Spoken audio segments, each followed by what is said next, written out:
ప్రియమైనటువంటి దేవుని పిల్లలారా, ప్రభు అయిన యేసు క్రీస్తు నామం పేరట మీ అందరికీ వందనాలు. మరణాతా షలోం. ఒక వాక్య భాగాన్ని చదువుకుందాము. హెబ్రీలకు రాసిన పత్రిక 11వ అధ్యాయము 13వ వచనం. వీరందరూ ఆ వాగ్దానముల ఫలము అనుభవింపకపోయినను దూరదేశము నుండి చూచి వందనము చేసి తాము భూమి మీద పరదేశులమును యాత్రికులమునై ఉన్నామని ఒప్పుకొని విశ్వాసము గలవారై మృతి నొందిరి. చిన్న ప్రార్థన.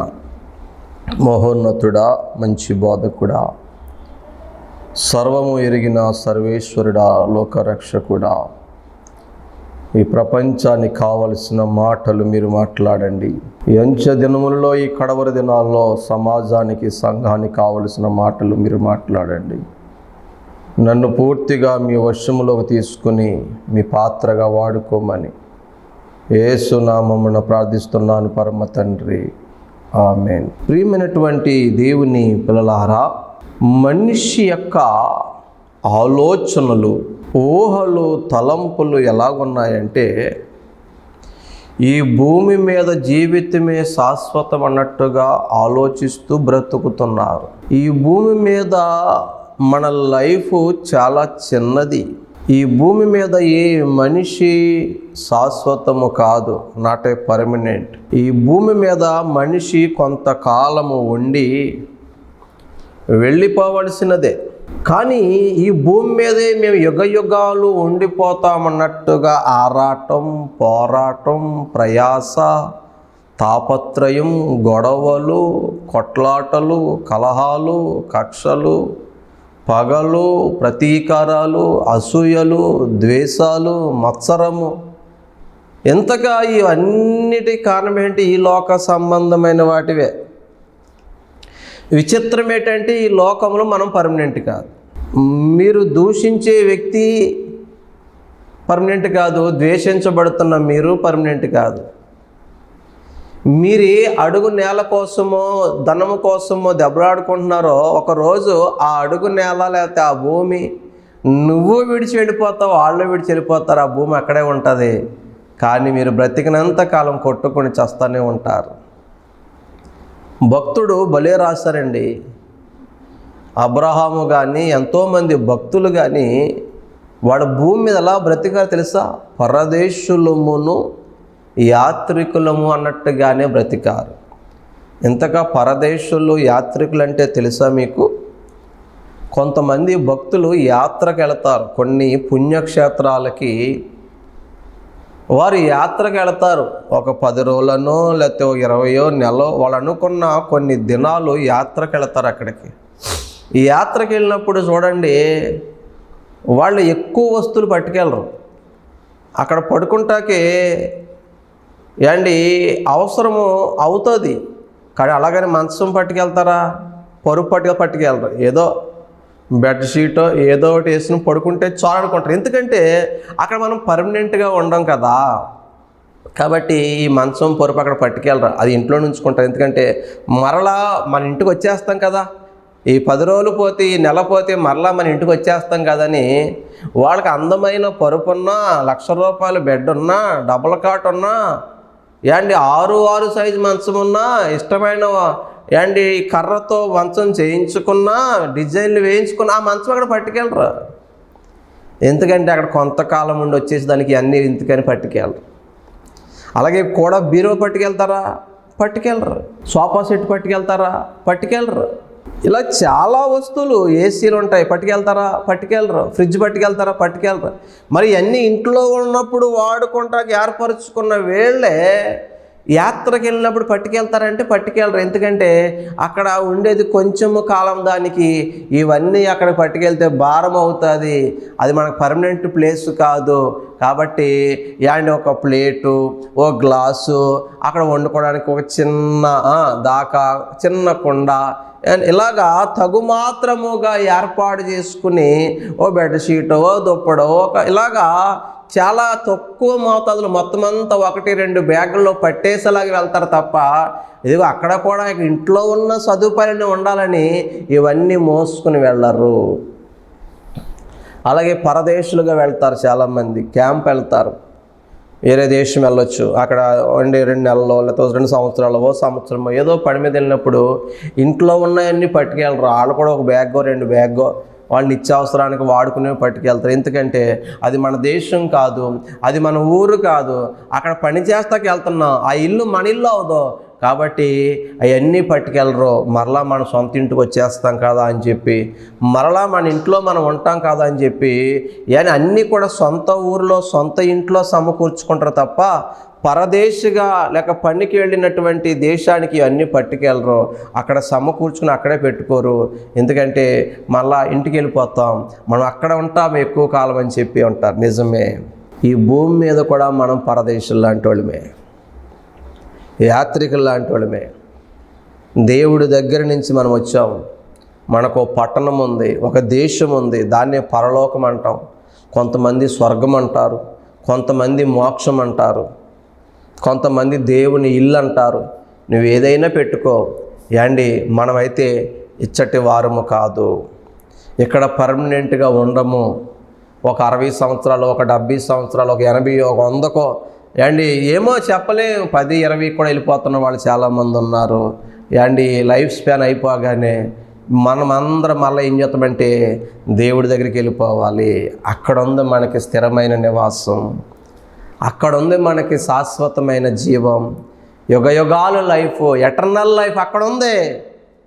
కాకపోతే యుగయుగాలు ఉండే దానికోసమేమో ఆలోచించట్లేదు. నిత్య జీవం కోసం, నిత్యము ఉండే ఇల్లు కోసం, నిత్యము ఉండే మన సొంత దేశం కోసం, పరలోకం కోసం ఆలోచించకుండా తాత్కాలికమైన ఈ దేశములో ఉండే మనము, తాత్కాలికమైన ఈ దేహములో ఉండే మనము ఒక రోజు విడిచి వెళ్ళిపోయే ఈ దేహము కోసం, ఈ ఊరు కోసం, ఈ నేల కోసం, ఈ మనుషుల కోసం ఆరాటం, పోరాటం, ప్రయాస, తప్పుడు మార్గాలు, అన్యాయమైన మార్గాలు, కొట్లాట్లు ఎన్నో. తీరా ఇవేవైనా నీతో వస్తాయా? ఈరోజే నువ్వు కన్ను మూస్తే నువ్వు దేనికోసమైతే కొట్లాడావో అది నీతో వస్తుందా? నువ్వు దేనికోసమైతే నీ వారితో విడిపోయావో అది నీతో వస్తుందా? చివరికి ఆ మనుషులు కూడా నీతో వస్తారా? ఆలోచించే. ఈ భూమి మీద ఏది శాశ్వతం కాదు. ఈరోజు నేను ఎవరైనా ద్వేషిస్తున్నారేమో, ద్వేషించని. ఎప్పుడు దాకా ద్వేషిస్తారు? వాళ్ళు బ్రతుకున్నంత వరకు, లేదా నువ్వు బ్రతుకున్నంత వరకు. ఒకరోజు వాళ్ళని చనిపోతారు, నువ్వని చనిపోతావు, ఒక రోజు వెనక ముందు అంతే. ఆ తర్వాత కూడా ద్వేషించగలరా? నో. ప్రియమైన దేవుని బిడ్డలారా, చూడండి, ఎంతోమంది అశాశ్వతమైన వాటి కోసం ఆరాట పడుతున్నారు, పోరాటాలు చేస్తున్నారు, యుద్ధాలు చేస్తున్నారు, గొడవలు పడుతున్నారు, కోర్టుకి ఎక్కుతున్నారు, మనస్పర్ధలు తెచ్చుకుంటున్నారు, ద్వేషాలు పెంచుకుంటున్నారు, విడిపోతున్నారు, కేసులు పెట్టుకుంటున్నారు, ముఖముఖాలు చూసుకోవడం మానేస్తున్నారు. ఒకరోజు ఆలోచన చేస్తే దీనికోసమా నేను పోట్లాడింది? దీనికోసమా నాన్న వారికి నేను దూరమైంది అనిపిస్తుంది నువ్వు. ఎందుకంటే ఏది కూడా నీ వెంట రాదు, ఏది నీ వెంట రాదు. ఒక ఆయనకి భార్యలు ఉన్నారంటే భార్యలు అన్నారంటే ఎక్కువ మందే ఉన్నారు. అసలు భార్య కాకుండా కొసరు భార్యలు చేసుకున్నవారు ఉంటారు కదా. ఇది ఒక ఉపమాన భాషలో నేను మాట్లాడుతున్నాను. అసలు భార్య కంటే చివరి భార్యకి ఎక్కువ పెట్టాడు. మధ్యలో ఆవిడకి కూడా పర్వాలేదనిపించాడు. అతను ఒక రోజు వచ్చినప్పటికీ బలహీనపడ్డాడు, చనిపోతానని అర్థమవుతుంది. బాగా ప్రేమించాడు చివరి భార్యని, లాస్ట్ భార్యని. ఎక్కువ పెట్టుబడి పెట్టాడు, చాలా ఖర్చు పెట్టాడు ఆవిడ కోసం. ఆవిడ దగ్గరికి వెళ్ళి, రేపొద్దున్న నేను చనిపోతే నువ్వు నా వెంట వస్తావా అని అడిగిందంటే ఆవిడ అందంట, నేను రాను, నువ్వు చనిపోయిన మరుక్షణం నీకు నాకు ఏమీ సంబంధము లేదు అందంటే. ఆ లాస్ట్ నుంచి ఉంటారు కదా కేసులు, ఇంకో భార్య దగ్గరికి వచ్చాడు. ఇప్పుడు 3వ భార్య అనుకోపోని, 4వ భార్య నీకు నాకు సంబంధం లేదంది కదా, నీతో నేను రానంది కదా. మూడో భార్య దగ్గరికి వచ్చాడు. నువ్వైనా నాతో వస్తావా? నేను నిన్ను ప్రేమిస్తున్నాను కదా, నువ్వు నన్ను ప్రేమిస్తున్నావా? నాతో వస్తావా అని అడుగుతున్నాడంటే అండి. ఆమందంట, నువ్వు చనిపోగానే నేను వేరొకటి చేతిలోకి వెళ్ళిపోతాను, నీతో రాను అందంటండి. చాలా బాధపడ్డాడంటండి. అండి రెండో భార్య దగ్గరికి వచ్చాడు. నన్ను ప్రేమిస్తున్నావా? నేను చాలా ప్రేమించాను కదా, నువ్వైనా నాతో వస్తావా? నేను చనిపోతే నాతో వస్తావా అంటే ఆమందంట, సమాధి దాకా వస్తానులే అండి అందంట. బాధపడ్డాడు. అసలు భార్య దగ్గరికి వచ్చాడు, పెండ్లి భార్య దగ్గరికి వచ్చాడు. నిన్ను ఏ రోజు కూడా పట్టించుకోలేదు సరిగా, నేను ప్రేమించకపోయినా నన్ను ప్రేమిస్తూనే ఉన్నావు, ఒకవేళ నేను చనిపోతే నువ్వు నాతో వస్తావా అని అడిగాడంట. ఆ పెండ్లి భార్య అసలు భార్య అందంట, మీరు ఎక్కడుంటే నేను అక్కడే ఉంటాను, మీతోనే వస్తాను అందంటండి. ఇదంతా ఒక కథలాగా చెప్పే ప్రయత్నం చేశాను, అలంకార భాషలో చెప్పే ప్రయత్నం చేశాను. అసలు విషయం ఏంటి తెలుసా? ఆ నాలుగవ భార్య ఎవరో తెలుసా? శరీరం. ఈ శరీరానికి చాలా ఖర్చు పెడతాం. ఆ నాలుగో భార్య చెప్పాను కదా చాలా ఖర్చు పెట్టాడని. యాండి ఆహారం కోసం ఎన్నో పెడతాం, ఈ శరీరాన్ని పెంచుకోవడానికి, పోషించుకోవడానికి. ఖరీదైన వస్త్రాలు వేస్తాం, ఖరీదైన ఆభరణాలు ధరిస్తాం, బంగారం అని అదని ఇదని కదా. ఎన్నో సోకులు, ఎన్నో అలంకారాలు, ఎన్నో సబ్బులు, ఎన్నో సెంట్లు, ఎన్నో పౌడర్లు, చాలా ఖర్చు పెట్టావు ఈ దేహం కోసం. కానీ నువ్వు కన్ను మూయగానే ప్రియమైన దేవుని బిడ్డ, నీ ఆత్మ వెళ్ళిపోయినప్పుడు నీ ఆత్మతో నీ కట్టె లేదా నీ శరీరం నీతో వస్తుందా? రాదు. ఇన్ని పెట్టి పోషించినా నీతో రాదు.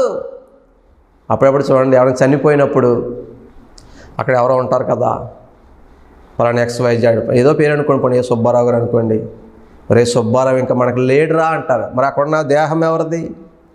దాన్ని డెడ్ బాడీ అంటారు. ఎప్పుడైతే ఆత్మదీపం దేవుడిచ్చిన దేవుని దగ్గరికి వెళ్ళిపోయిందో ప్రజలు అంటారు ఇంకా సుబ్బారావు, లేకపోతే ఏదో పేరు అబ్రహాము, ఇస్సాకు, ఇంకా మనకు లేడురా అంటారు. మరి ఇక్కడ ఉంది కాదురా అంటే ఇది దేహం అండి, ఇది డెడ్ బాడీ. కప్పెడితే మట్టి అయిపోతుంది, కాలిస్తే బూడిదైపోద్ది. అసలైన ఆత్మ వెళ్ళిపోయింది, ప్రాణం వదిలేసింది. అండి మన చనిపోయిన మరుక్షణం మన ఆత్మకు మన దేహానికి కూడా సంబంధం ఉండద్దు. మూడో భార్య ఏమంది? నువ్వు చనిపోగానే నేను వేరొకరి చేతిలోకి వెళ్ళిపోతాను కదా. ఆ మూడో భార్య ఎవరు తెలుసా? మన ఆస్తులు. అండ్ అర్థమవుతుందా? నువ్వు సంపాదించిన ఆస్తులు, నీ వెండి, నీ బంగారం, నీ భూములు, నీ పొలాలు, ఏదో అనుకున్నాం కదా, నాది నాది నాది, నా ఇల్లు, నా కారు, నా మేడ, నా మీద అనుకున్నాం కదా. నువ్వు చనిపోయిన తర్వాత నీ కారు నీతో వస్తుందా? నీ వెండి బంగారం నీతో వస్తాయా? నువ్వెంతో ఇష్టంగా కట్టుకున్న ఇల్లు నీతో వస్తుందా? ఆలోచించి. నీ పొలం వస్తుందా? ఏ నేల కోసం గొడవ పడ్డావో, ఏ ఇంటి కోసం గొడవ పడ్డావో, ఏ బంగారం కోసం, ఏ ఆస్తి కోసం గొడవ పడ్డావో అది నీతో వస్తుందా? రాదు. అలాగని మనం ఇక్కడ పర్మనెంట్గా ఉంటామా? ఉండం. పరదేశులం, యాత్రికులు. మనం యాత్రకు వచ్చాం, అయిపోద్ది కొన్ని రోజులకి యాత్ర, వెళ్ళిపోవాలి. యాత్ర ముగించుకుని వెళ్ళిపోయే మనకి ఎన్ని గొడవలో, ఎన్ని పగలో, ఎన్ని ప్రతీకారాలు కదా. ఆ మూడో భార్య వేరొకరి చేతిలోకి వెళ్ళిపోతానంది. అంటే మనం చనిపోగానే, లేక నువ్వు చనిపోగానే నువ్వేదైతే సంపాదించావు అది వేరొకరి చేతిలోకి వెళ్ళిపోద్ది. ఎప్పుడైనా బ్యాంక్ వెళ్ళావా? డబ్బులు వేసావా? అండ్ అప్పుడప్పుడు చూడండి, బ్యాంక్ వెళ్ళినప్పుడు, డబ్బులు వేసినప్పుడు, లేదా ఫిక్స్డ్ డిపాజిట్ చేసినప్పుడు ఫ్యాన్ వేసి ఏసీలో కూర్చోబెట్టి కాఫీ టీ ఇచ్చి మాట్లాడుతూ రాస్తూ అంటారు. లాస్ట్న నామినీ ఎవరి పేరు రాయమంటారండి అంటారు. నామినీ ఎవరి పేరు మీద రాయమంటారండి అంటారు. నామినీ అంటే అర్థమేంటి తెలుసా? అఫీషియల్గా నామినీ ఎవరి పేరు అన్నారు. నువ్వు చచ్చిపోతే, నువ్వు చస్తే ఇదంతా ఎవడ చేతికి అప్పగించాలి బాబు అని అర్థం. దాని అర్థం దాన్ని అఫీషియల్గా నామినీ అన్నారు. ఎస్, నువ్వు చచ్చిపోతే ఇదంతా ఎవరో ఒకరి చేతికి వెళ్ళిపోద్ది. అది నీ భార్య చేతుకో, నీ భర్త చేతుకో, నీ బిడ్డల చేతుకో, నీ తోబుట్టుల చేతుకో. ఒకడు ప్రయాసపడతాడు, వాడు అనుభవించకుండానే వెళ్ళిపోతాడు. అది ఎవడో అనుభవిస్తాడు. వెళ్ళిపోయి మనకి ఎన్ని గొడవలు. మూడో భార్య బాగా చెప్పింది కదా, నేను వేరొకరి చేతికి వెళ్ళిపోతాను. ఎవరా భార్య? ఇవే ఆస్తులు, ఐశ్వర్యం, సంపదలు. చనిపోగానే వేరొకరు తీసేసుకుంటారు. అవి వేరొకరు తీసేసుకుంటారు. నీ వెండి నీ మీద ఉంచరు, నీ బంగారు వస్తువులు, నీ ఆభరణాలు నీ చేతికి ఉంచరు, నీ మెడకు ఉంచరు. అవి లాగేస్తారు, లాగేసుకుంటారు. ఇంతకాలం వాటి కోసమే ప్రయాసపడ్డావు, కానీ అవి నీ వెంట రావు. రెండో భార్య ఏమంది? సమాధి దాకా వస్తానంది కదా. ఆ సమాధి దాకా వచ్చేవారు ఎవరంటే బంధువులు, స్నేహితులు, ఇరుగు పొరుగు, ఆప్తులు అనుకుంటావు కదా. వాళ్ళు సమాధి దాకా వస్తారు, అయితే కప్పెట్టేస్తారు, లేకపోతే కాల్చేస్తారు. తర్వాత నీళ్లు పోసేసుకుంటారు. రుణము తీరిపోయింది, అయిపోయింది. కొన్ని రోజులకే, కొంతకాలానికి నిన్ను మరిచిపోయి వారి కార్యకలాపాల్లో వారు మునిగిపోతారు. వారి సంతోషాల్లో, వారి విలాసాల్లో, వారి పనుల్లో, వారి సంసారంలో మునిగిపోతారు. మునిగిపోవాలి, తప్పదు. రేపొద్దున వాళ్ళు చనిపోయినా అంతే, ఎవరైనా అంతే. ఎక్కడ దాకా వస్తారు వీళ్ళు? సమాధి దాకా వస్తారు. ప్రియమైన దేవుని బిడ్డ, అసలు భార్య అంది, మీరు ఎక్కడుంటే అక్కడే ఉంటాను, మీతోనే వస్తాను. అసలు భార్య ఆత్మీయ జీవితం. రేపొద్దున మనం చనిపోయినప్పుడు మనతో వచ్చేది మన ఆత్మీయ జీవితమే. కానీ ఆత్మీయ జీవితాన్ని ఎంతోమంది నిర్లక్ష్యం చేస్తున్నారు. ఆ భర్త అసలు భార్యని, పెండ్లి భార్యని, మొదటి భార్య నిర్లక్ష్యం చేసినట్లు ఈరోజు నీ ఆత్మీయ జీవితాన్ని నిర్లక్ష్యం చేస్తున్నాం. ఈ భూమి మీద అదిగో దేనికోసమో నువ్వు ఆరాట పడుతున్నావు, పరిగెడుతున్నావు, పోరాడుతున్నావు, కేసులు పెడుతున్నావు, గొడవలు పడుతున్నావు, విడిపోతున్నావు, కక్ష పెట్టుకుంటున్నావు, ద్వేషాన్ని పెంచుకుంటున్నావు. ఒక్క మాట చెప్పన్నా, ఇవేవి కూడా శాశ్వతము కాదు. ఒకరోజు విడిచి వెళ్ళిపోతాం. ఎందుకంటే ఈ భూమి మీద మనుషులు పర్మనెంట్ కాదు, పరదేశులు, యాత్రికులై ఉన్నారు. మనకు అసలైన వాగ్దాన దేశం ఒకటి ఉంది. అబ్రహాము ఆ పునాదులు కలిగిన పట్టణాన్ని చూసి, ఆ వాగ్దాన దేశాన్ని చూసి, గొప్ప గొప్ప భక్తులు ఆ వాగ్దాన దేశాన్ని చూసి వారి విశ్వాసాన్ని, ఆత్మీయ జీవితాన్ని కాపాడుకున్నారు. కానీ అశాశ్వతమైన వాటి కోసం నీ ఆత్మీయ జీవితాన్ని పోగొట్టుకుంటున్నావు, నాశనం చేసుకుంటున్నావు. ప్రియమైన దేవుని బిడ్డలారా, శాశ్వతమైన ఎటర్నల్ లైఫ్ కోసం ప్రయాసపడింది ఏది, ఖర్చు పెట్టింది ఏది? నీ ఆత్మీయ జీవితం ఎంత ఖర్చు పెట్టావు? శరీరానికి చాలా ఖర్చు పెట్టావు, స్నేహితులకు చాలా ఖర్చు పెట్టావు, వెండి బంగారాలకు ఖర్చు పెట్టావు, బంధువులకు ఖర్చు పెట్టావు, నీ సుఖ భోగాలకి, నీ విలాసాలకి ఎంతో ఖర్చు పెట్టావు, ఎంతో ప్రయాసపడ్డావు, ఎంతో పోరాటపడ్డావు, దివారాత్రులు కష్టపడ్డావు. కానీ నువ్వు చచ్చిపోతే ఇవేమి నీ వెంట రావు నాన్న బంగారమ్మా. నీతో ఉండేది, నిన్ను పరలోకం చేర్చేది నీ ఆత్మీయ జీవితమే, నీ రక్షణ జీవితమే, నీ విశ్వాస జీవితమే. దాన్ని నిర్లక్ష్యం చేయకు, దాన్ని నిర్లక్ష్యం చేయకు. ఈరోజు చాలామంది వ్యర్థమైన వాటి కోసం గొడవలు, రాని వాటి కోసం గొడవలు. నిజమే, ఇటువంటి అనుభవాలు మనం చూస్తాం, అనుభవిస్తాం. ఒక ఆయన ట్రైన్ రిజర్వేషన్ చేయించుకోడంట. ప్రియమైన దేవుని బిడ్డలారా, సపోజ్ ఉదాహరణకి నిడదవోల్లో ఒక ఆయన టికెట్ తీసుకున్నాడు, రిజర్వేషన్ కాదు, మామూలుగానే ఎక్కేస్తాడు. కంగారులో ప్రయాణంలో ఉన్నాడు, తొందరలో ఉన్నాడు, గబగబా రిజర్వేషన్ బోగులు ఎక్కేస్తాడు. అక్కడ ఒక సీటు ఖాళీగా ఉంది, ఒక బెర్త్ ఖాళీగా ఉంది. మనోడు వెళ్ళి అక్కడ కూర్చున్నాడు. రిజర్వేషన్ చేయించడం లేదు, కానీ కూర్చున్నాడు. ప్రయాణం చేస్తూ చేస్తూ చేస్తూ రాజమండ్రి వెళ్ళే సమయానికి అసలు రిజర్వేషన్ చేయించుకున్న వ్యక్తి వచ్చాడు.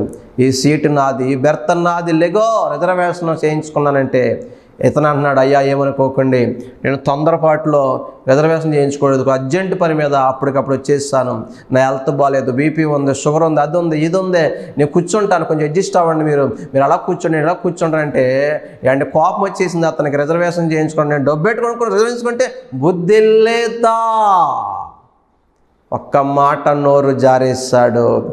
మాట జారినప్పటికీ యువతలోడికి పౌరుషం వచ్చేసింది. రిజర్వేషన్ లేకపోయినా మాట విసిరేస్తున్నారు, లేచి నిలబడిపోయారు, కలబడిపోయారు, కాలర పట్టేసుకున్నారు. భోగిలు అందరూ వచ్చేస్తున్నారు, ఎడగొడుతున్నారు, అదంటున్నారు, ఇదంటున్నారు, అబ్బో చాలా మాటలు మిగిలేస్తున్నారు. విచిత్రం ఏంటో తెలుసా? వీళ్ళిద్దరు దెబ్బలాడుకుంటూ ఉండగానే వారిద్దరూ ఒకే చోట దిగాలి. ఆ స్టేషన్ వచ్చేసింది. సడన్గా దెబ్బలాటం మానేస్తారు. ఎవరు బ్యాగ్ పట్టుకుని వారు దిగేస్తారు, ఎవరు దారినారిపోయారు. విచిత్రం ఏంటి తెలుసా, ఇందులో ఆ సీటు రిజర్వేషన్ చేయించుకున్నవాడు అనుభవించలేదు, కంగారులో త్వరలో ఎక్కేసిన ఈడు అనుభవించలేదు. చివరికి ఆ సీట్ అలాగే ఉండిపోయింది.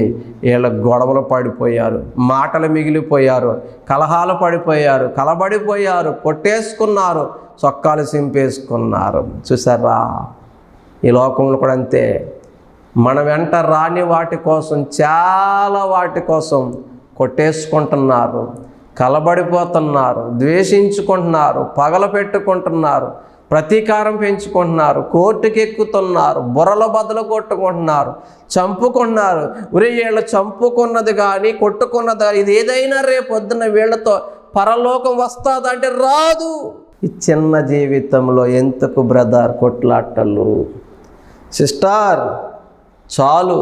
అజ్ఞానముతో ఆవేశంతో గొడవ పడ్డారు, కోపపడ్డారు, గాయపడ్డారు, విడిపోయారు. చిన్న జీవితం.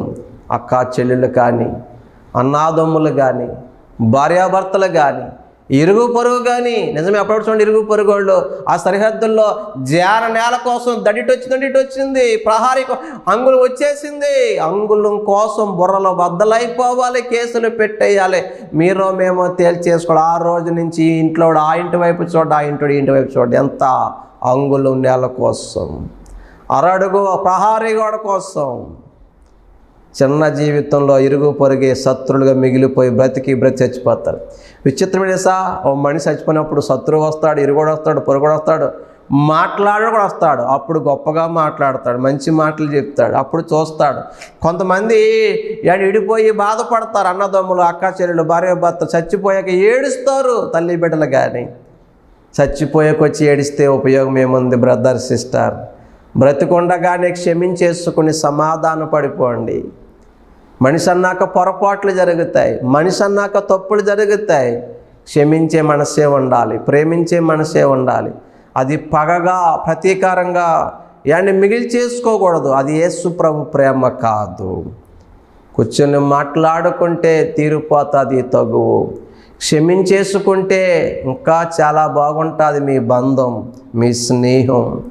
ప్రియమైన దేవుని బిడ్డలారా, ఎందుకు చిన్న చిన్న వాటి కోసం, లేదా నీ జీవితంలో నీ ఉద్దేశంలో పెద్దదే అవ్వచ్చు, నువ్వు అనుకున్న దానికోసం పోరాడుతున్నావు. నువ్వు కన్ను మూస్తే అది నీతో వస్తుందా? నువ్వు కన్ను మూస్తే వారు నీతో వస్తారా? కాబట్టి ప్రియ స్నేహితుడా, ప్రియ దేవుని పిల్లలారా, సహోదరులారా, విడిపోయారా? భార్యాభర్తలారా విడిపోయారా? అన్నదమ్ములారా విడిపోయారా? అక్కా చెల్లెళ్ళారా విడిపోయారా? స్నేహితులారా విడిపోయారా? ఇవి మన వెంట రావు బ్రదర్. ఈ భూమి మీద మన జీవితం చాలా చిన్నది. పరదేశులము, యాత్రికులమై ఉన్నాము. ఒకరోజు వెళ్ళిపోతాం. వెళ్ళిపోయాక బాధపడడం కంటే, వెళ్ళిపోయాక ఏడవడం కంటే, నీ వెంట రాని వాటి కోసం గొడవలు పెట్టుకోవడం కంటే, నీ ఆత్మీయ జీవితం మీద దృష్టి పెట్టు. వ్యర్థమైన వాటి గురించి మనస్సు పక్కకు తప్పించు. అందరితో సమాధానముగా ఉండు, అందరితో ప్రేమ కలిగి ఉండు, అందరినీ క్షమించే. దేవుడు చెప్తున్నాడు, నువ్వు క్షమిస్తే నా దేవుడిని క్షమిస్తాడు, నువ్వు క్షమించకపోతే నీకు క్షమాపణ లేదు. పరలోక ప్రార్థనలో మనం అదే చేస్తాం. మా ఎడల అపరాధము చేసిన వారిని మేము క్షమించిన ప్రకారము మీరు మా అపరాధములు క్షమించుము. చూసారు ఎంత స్పష్టంగా మనమే చెప్తున్నాము. మా ఎడల ఎవరైనా అపరాధం చేస్తే మేము క్షమిస్తే ప్రభువా నువ్వు క్షమించి అంటున్నావు. మరి మనం క్షమించకపోతే దేవుడు మనల్ని క్షమించడు కదా. ఈ లోకంలో ఏది శాశ్వతం కాదు, ఏది మన వెంట రాదు. ఎంతోమంది రాజులను చూసాం, రాజ్యాల కోసం యుద్ధాలు చేశారు.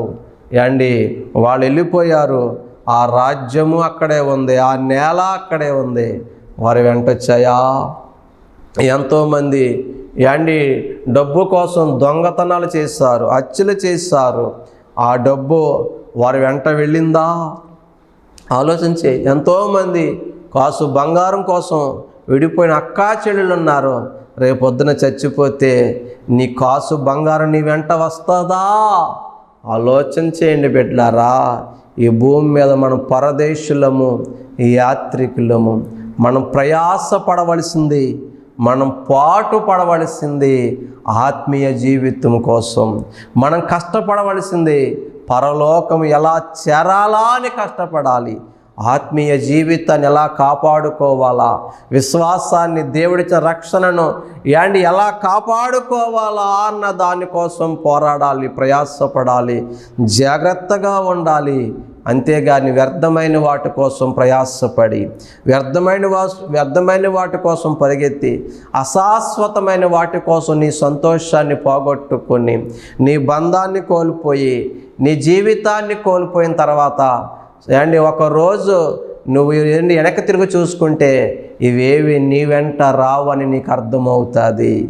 నువ్వు కన్ను మూస్తే నీ తల్లి నీతో రాదు, నీ తండ్రి నీతో రాడు, నీ భార్య నీతో రాదు, నీ బిడ్డలు నీతో రారు, నీ ఇల్లు, నీ వాకిలు, నీ కారు, నీ బంగళ, నీ మేడ, నీ పొలము ఏది నీ వెంట రాదు. నువ్వు అన్యాయము చేసి సంపాదించిన సొమ్ము కూడా నీ వెంట రాదు. కాబట్టి ప్రయాసపడవలసింది ఈ భూమి మీద ఉన్న వాటి కోసం కాదు, కానీ బ్రతకాలి కాబట్టి మన కుటుంబానికి కొంత ధనము కావాలి కాబట్టి, వస్త్రాలు కావాలి కాబట్టి మన కుటుంబం కోసం సంపాదించుకోవడం తప్పేమీ కాదు. బిడ్డల చదువుల కోసం, మీ భవిష్యత్తు కోసం, మీ బిడ్డల భవిష్యత్తు కోసం ఇల్లు కట్టుకోవడం ఒక డిగ్నిటీ కోసం మీరు అనుకున్నవి సంపాదించుకోవడం తప్పేమీ కాదు. కానీ వీటి వేటలో పడి, వీటి ప్రయాసలో పడి దేవుని నిర్లక్ష్య పెట్టడం తప్పు, దేవుని వాక్యాన్ని నిర్లక్ష్య పెట్టడం తప్పు, ఆత్మీయ జీవితాన్ని పక్కన పెట్టడం తప్పు, మందిరాన్ని, ఆరాధనని దూరం చేసుకోవడం తప్పు అన్నాను నేను. నోవాహు దేవునితో నడిచాడు, తన కుటుంబాన్ని కూడా చూసుకున్నాడు. ఫ్యామిలీకి ఇవ్వాల్సిన సమయం ఫ్యామిలీకి ఇవ్వండి, ఉద్యోగానికి, వ్యాపారానికి ఇవ్వాల్సిన సమయం వ్యాపారానికి ఇవ్వండి, దేవుడికి ఇవ్వాల్సిన సమయం దేవుడికి ఇవ్వండి. నీ విశ్వాస జీవితాన్ని కాపాడుకోవడానికి ఎక్కువ దృష్టి పెట్టు, నీ మనసు ఎక్కువ పెట్టు. నీ పని చేసుకో, నీ ఉద్యోగం చేసుకో, నీ వ్యాపారం చేసుకో, సమృద్ధి కలిగి ఉండు, నీ సంతోషమే. కానీ ఇదే జీవితం అనుకుని దేవుణ్ణి మాత్రం పక్కన పెడితే రేపొద్దున పరలోకం పోగొట్టుకుంటామని చెబుతున్నాను. ఈ టెంపరీ లైఫ్ ఇది, ఒకరోజు మనం ఎటర్నల్ లైఫ్లో ఉంటాం. ఇది అశాశ్వతమైన జీవితం, అశాశ్వతమైన లోకం. మనకి శాశ్వతమైన జీవం ఉంది, శాశ్వతమైన రాజ్యం ఉంది, శాశ్వతమైన దేవుడు ఉన్నాడు, శాశ్వతమైన దేశం ఉంది. ఆ పరలోకములో, ఆ సుందర సియోనులో మనం ఉండాలి, నీ ఉండాలి. అట్టి కృప నా దేవుడు మీకు దయచేయునుగాక. ఆమేన్. ప్రార్థన. పరిశుద్ధుడా, ప్రేమ కలిగిన తండ్రి, ఎన్నో విలువైన మాటలు బోధించావు నాయన. శాశ్వతమైన జీవం కోసం ప్రయాసపడేవారిగా, నిత్య జీవం కోసం పాటుపడేవారిగా ఉంచండి. అశాశ్వతమైన పనికిరాని వ్యర్థమైన వాటి కోసం పరిగెత్తి పోరాట చేసుకుని నిన్ను దూరం చేసుకునే వారిగా ఉండకుండా చూడండి. అటువంటి వారు ఎవరంటే నీ వైపుకు మలచండి. అయ్యా, ఈ భూమి మీద పరదేశులము యాత్రను గుర్తెరిగి అయ్యా నీ దగ్గరికి రావడానికి కావలసిన సిద్ధపాటు, దిద్దుబాటు మా అందరికీ దయచేయమని యేసు నామమున ప్రార్థిస్తున్నాము తండ్రి. ఆమేన్. Praise the Lord. May God bless you all.